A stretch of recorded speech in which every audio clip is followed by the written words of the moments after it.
Beleza. Nessa primeira questão da prova, né?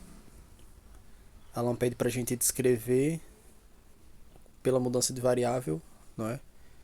Essa curva da equação um, ok? No software é um roubo, né? Porque a gente consegue facilmente determinar qual é a curva, né?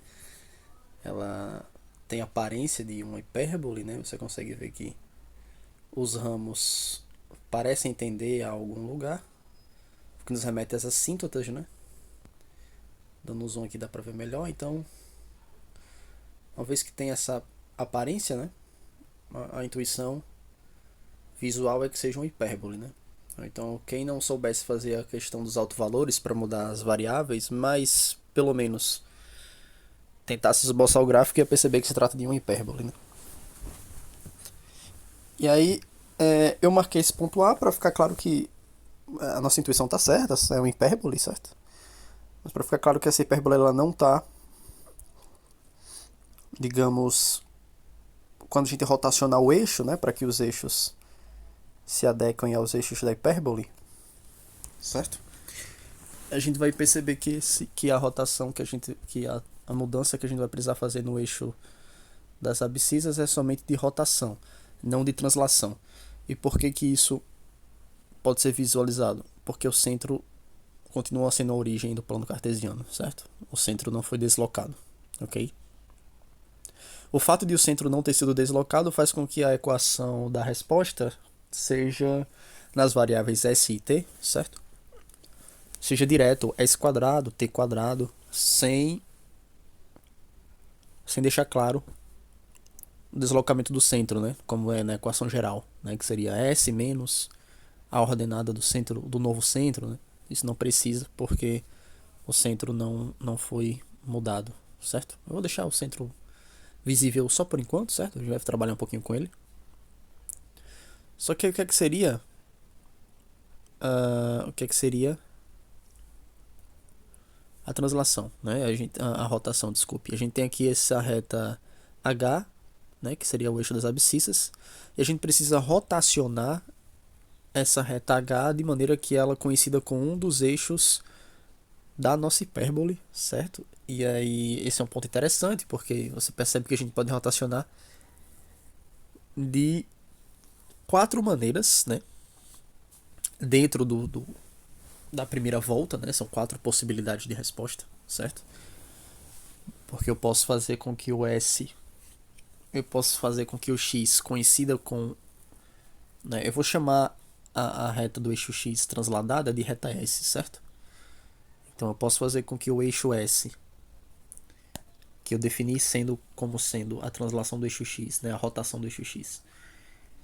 Eu posso transladar ele a ponto de ele coincidir com. Posso transladar. Aqui eu fiz a função transladar, tá vendo? Essa é a reta S, 0 graus. Certo? Eu posso transladar 45 graus, ele vai coincidir com o eixo imaginário da hipérbole. Se eu transladar 135, rotacionar 135, ele vai coincidir com o eixo real. Se eu rotacionar menos 45, vai coincidir com o eixo real. E se eu transladar menos 135, ele coincide com o eixo imaginário novamente. Então, qualquer uma dessas translações, desculpe, rotações, não estou sempre confundindo essas palavras. Qualquer uma dessas rotações gera a mudança desejada, certo?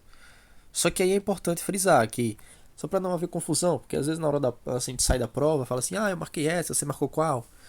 Né? E a gente acaba não tendo tanta confiança de que acertou, porque imagina que a resposta do coleguinha é certa e a nossa não, porque ele chegou num ângulo diferente, certo?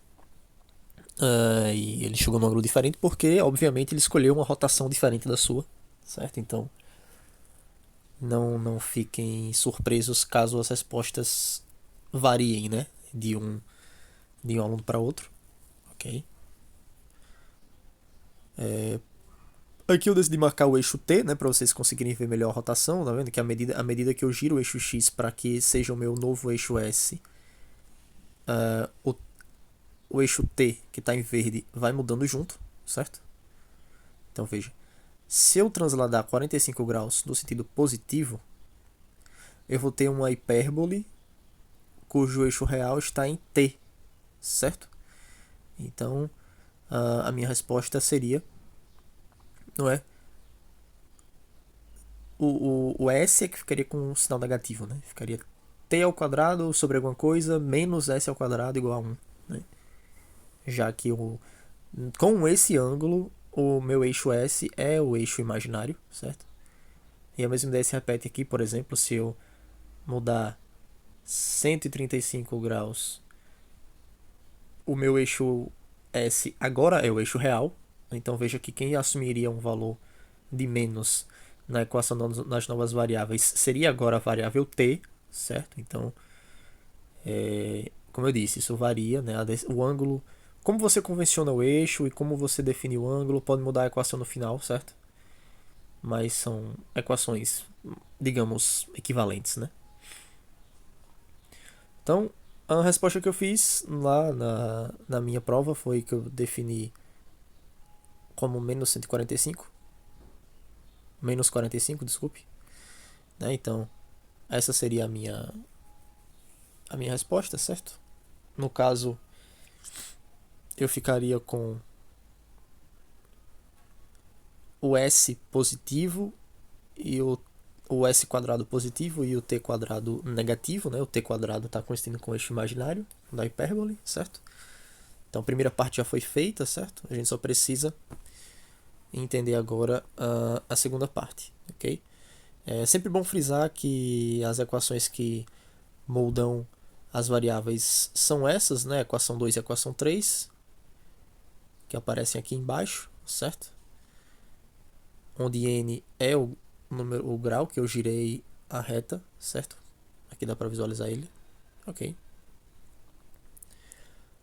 Foi só para remeter mesmo, só para recordar, a gente não vai usar mais informação nesse vídeo, certo?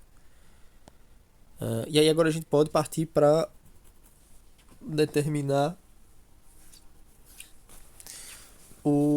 a medida dos eixos, né? Dessa hipérbole nas ambas variáveis, né? A gente sabe, por exemplo, que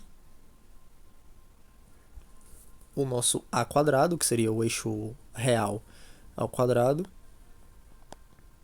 é o quadrado da distância do centro da hipérbole até um dos vértices, certo? Já que os vértices são equidistantes, pouco importa qual dos vértices você escolha, certo?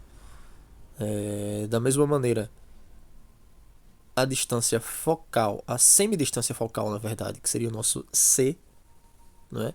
E por que o C é importante? Porque com a semidistância focal a gente acha o eixo B, que é o eixo imaginário, certo?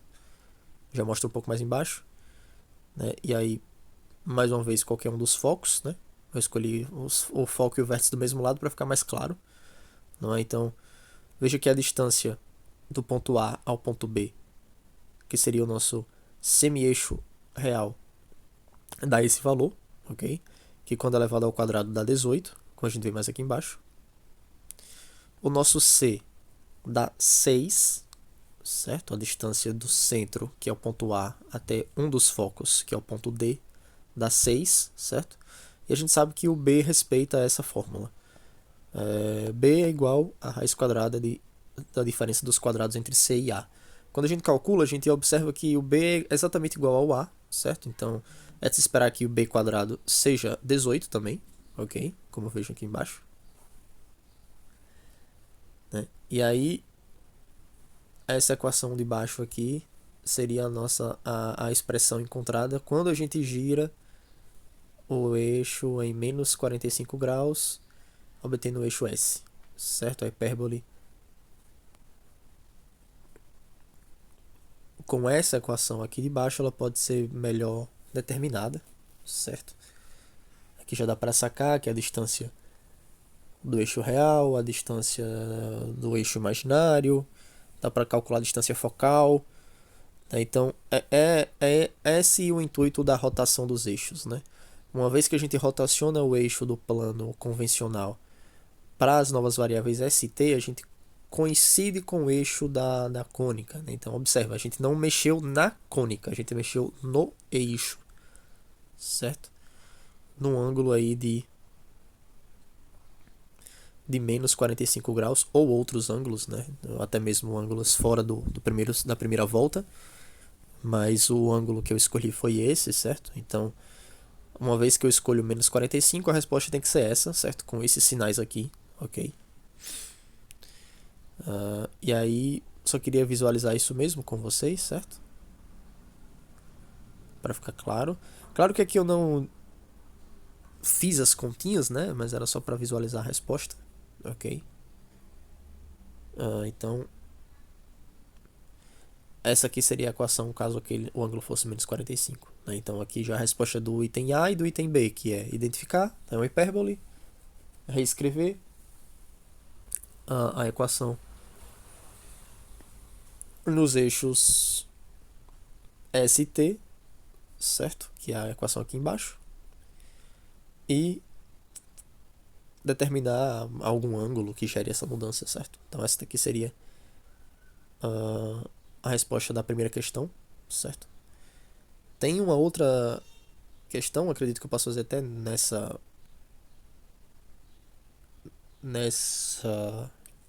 nesse arquivo mesmo, né? Que é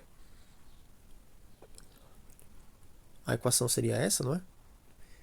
Infelizmente o GeoGebra não consegue trabalhar com esse valor. A gente sabe que x, y é igual a zero se um dos dois for zero, né? Então quando a gente diz que x é zero e que y é zero, a gente obtém exatamente os eixos, né, do plano cartesiano.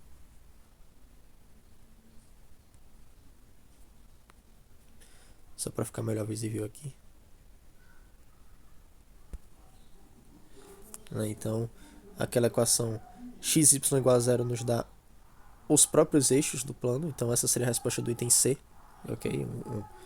Um par de retas que coincidem com os eixos, certo? Então esse vídeo é o vídeo que dá a resposta da primeira questão da prova.